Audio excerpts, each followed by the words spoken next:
Welcome to our Good Friday observance of the way of the cross. What we experience today is Jesus walking his road of suffering. Not only do we worship him as he does this, I'm asking you today to participate in this. We too are asked to join in, to experience for ourselves the ways that we are called to discipleship along with Jesus. And so you'll notice that what Jesus experiences, you have experienced or you will experience at some point in your life.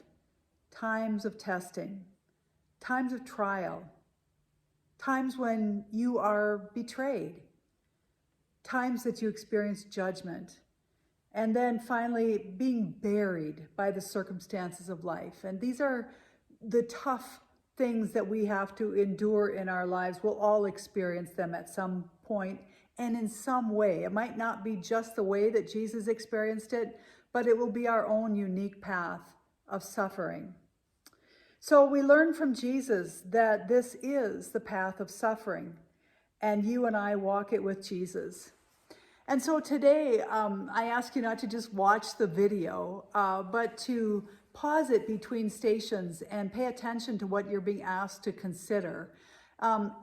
These things help us to be prepared in our lives for when we ourselves face these times. We learn to deal with it as Jesus dealt with his own times of trial. So I invite you to take this Good Friday journey with me.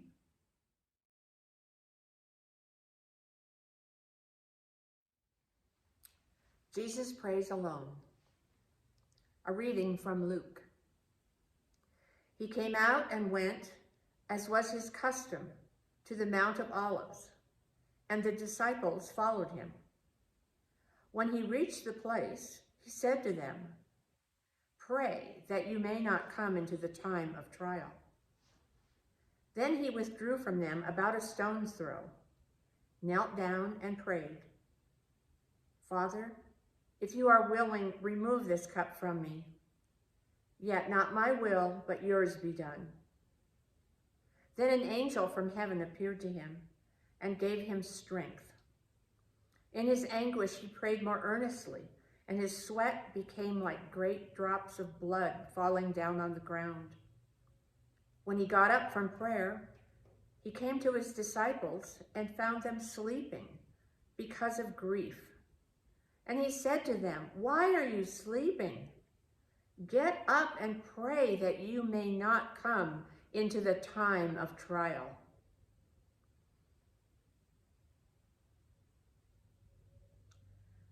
Jesus is facing a very difficult reality.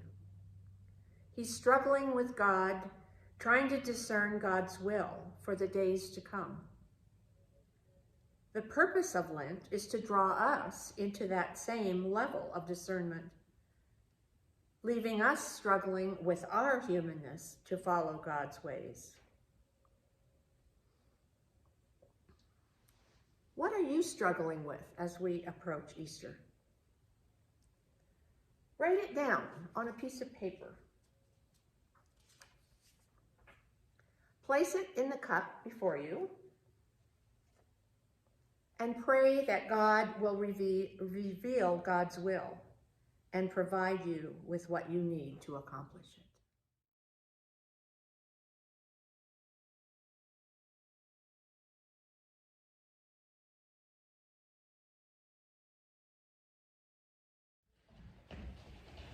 A reading from Matthew. While he was still speaking, Judas, one of the 12, arrived. With him was a large crowd with swords and clubs, from the chief priests and the elders of the people. Now the betrayer had given them a sign, saying, "The one I will kiss is the man. Arrest him." At once he came up to Jesus and said, "Greetings, Rabbi," and kissed him. Jesus said to him, "Friend, do what you are here to do." Then they came and laid hands on Jesus and arrested him. Suddenly, one of those with Jesus put his hand on a sword, drew it, and struck the slave of the high priest, cutting off his ear.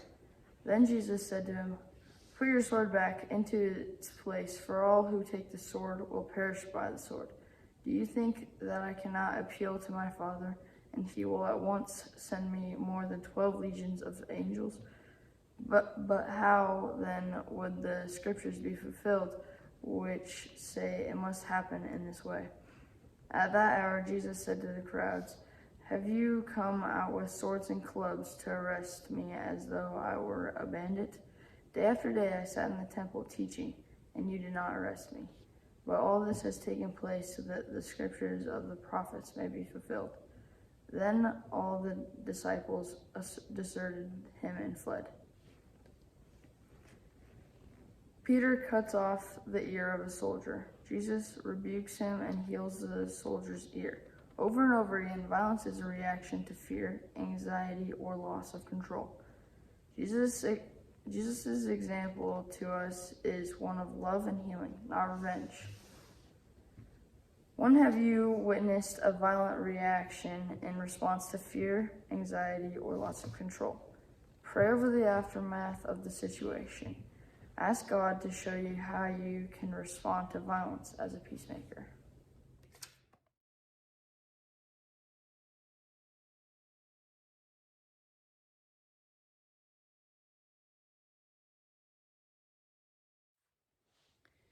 Jesus is condemned. A reading from Mark. Now at the festival, he used to release a prisoner for them, anyone for whom they asked. Now a man called Barabbas was in prison with the rebels who had committed murder during the insurrection. So the crowd came and began to ask Pilate to do for them according to his custom. Then he answered them, do you want me to release for you the King of the Jews? For he realized that it was out of jealousy that the chief priests had handed him over. But the chief priests stirred up the crowd to have him release Barabbas for them instead.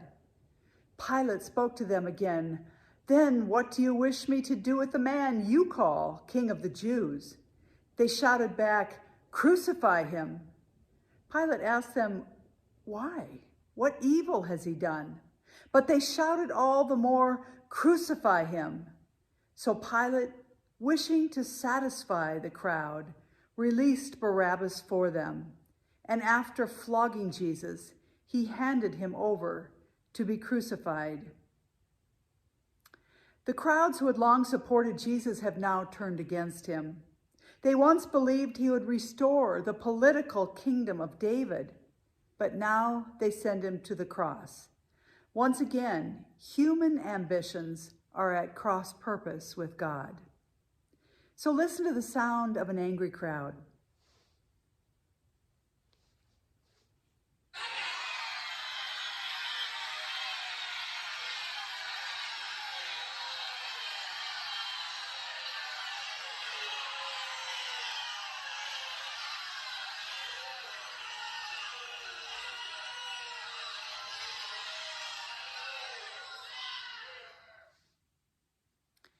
When have your ambitions caused harm to another?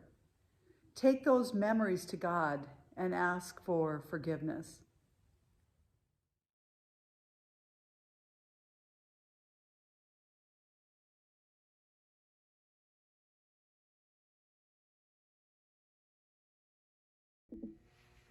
Jesus is tried by the religious authorities, a reading from Mark. But he was silent and did not answer. Again the high priest asked him, are you the Messiah, the Son of the Blessed One? Jesus said, I am, and you will see the Son of Man seated at the right hand of the power and coming with the clouds of heaven. Then the high priest tore his clothes and said, why do we still need witnesses? You have heard the blasphemy. What is your decision? All of them condemned him as deserving death. The translation of the word Messiah is anointed, in Hebrew and ultimately Christ in Greek. By calling Jesus the Messiah, Jesus is established as the spokesperson for God, the person who reconciles others to God and the ruler of God's kingdom. Jesus claims this identity here for the first time in Mark. Look at this vital person. We are like people shaped by what is around us and what we pay attention to. Say a prayer for the boldness of Jesus. Ask God for the same boldness as you are shaped into the person of God created you to be.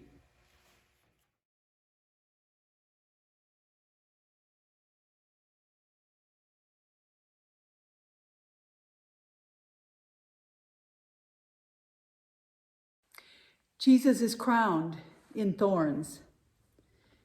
From John we hear, "So Jesus came out wearing the crown of thorns and the purple robe. Pilate said to them, 'Here is the man.'" Jesus is both fully God and fully man. He experienced physical pain and was not exempt from shame.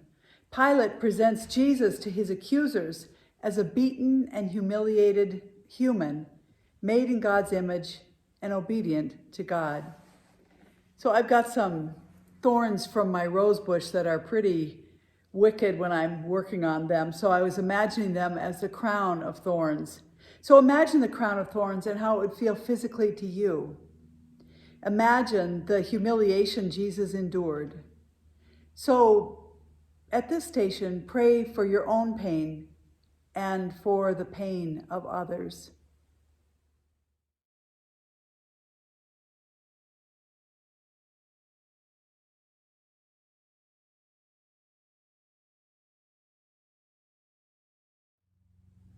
Jesus carries his cross. A reading from John. "For this reason the Father loves me, because I lay down my life in order to take it up again. No one takes it from me, but I lay it down of my own accord. I have power to lay it down, and I have power to take it up again. I have received this command from my Father." A cross in Greco-Roman times weighed approximately 300 pounds. At least 12 hours had passed since Jesus was arrested. He has endured physical beatings and psychological warfare, and he's been abandoned by his friends. Think of lifting weights, perhaps a barbell. Imagine lifting it above your head. No doubt this barbell, this little 5-pounder, it's far lighter than the cross that Jesus carried. But we carry heavy weights all day ourselves. Where do you need to pull from God's strength in the coming days? Pray, asking God for that strength.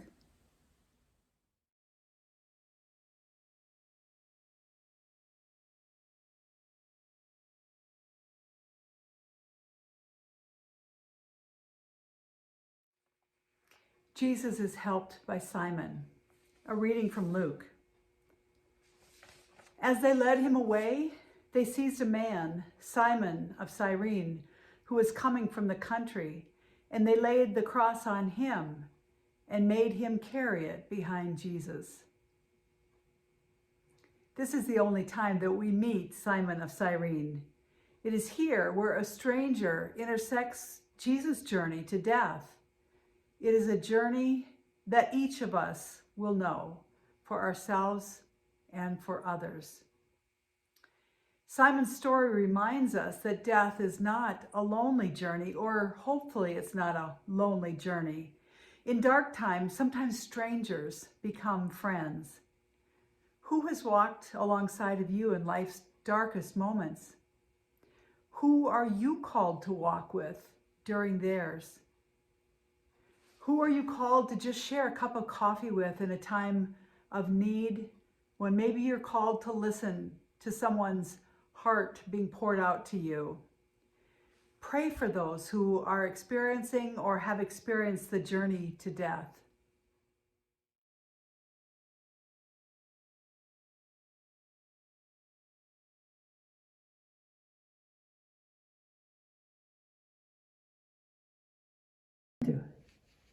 Jesus is crucified. A reading from Luke. When they came to the palace that is called the Skull, they crucified Jesus there with the criminals, on his right and one on his right and one on his left. Then Jesus said, "Father, forgive them, for they do not know what they are doing." And they cast lots to divide his clothing. As Jesus hangs the cross and watches hatred, fear, and greed fuel the people he loves, Jesus chooses to forgive. Forgiveness is messy and difficult. Some offenses even require repeated forgiveness in order for us to heal.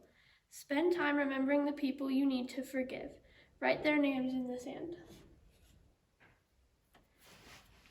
Spend time in prayer until you begin to wipe out their offenses from your heart. Erase their names from the sand.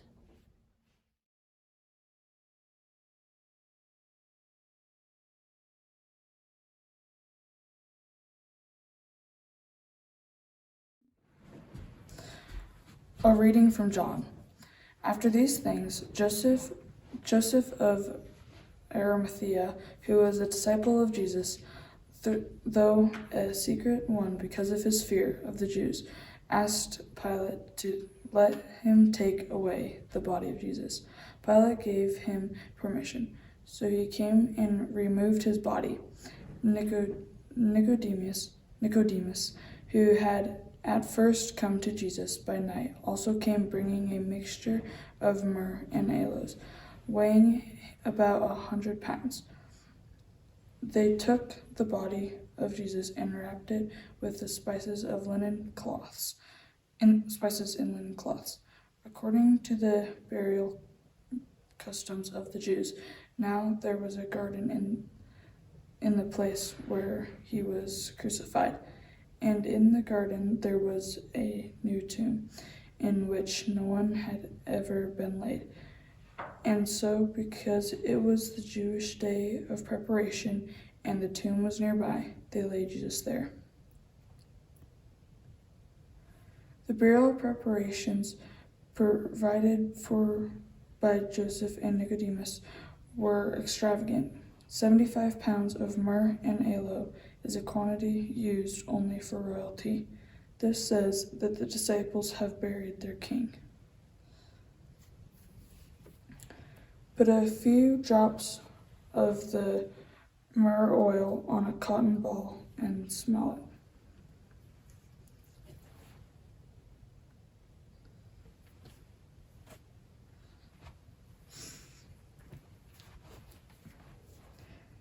Jesus has died, but that isn't the end of our story. What do you need to bury in order for Christ to live more fully in your life? Pray that God will show you how, so that the new life of Easter can come into your life.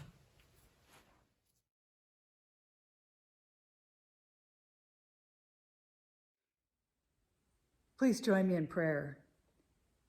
Lord Jesus Christ, who stretched out your arms of love on the hardwood of the cross, that everyone might come within the reach of your saving embrace, clothe us in your Spirit, that we, reaching forth our hands in love, may bring those who live in tombs of darkness to knowledge and love of your blessed freedom, won for us through Jesus Christ, to whom be all honor and glory and dominion now and forevermore.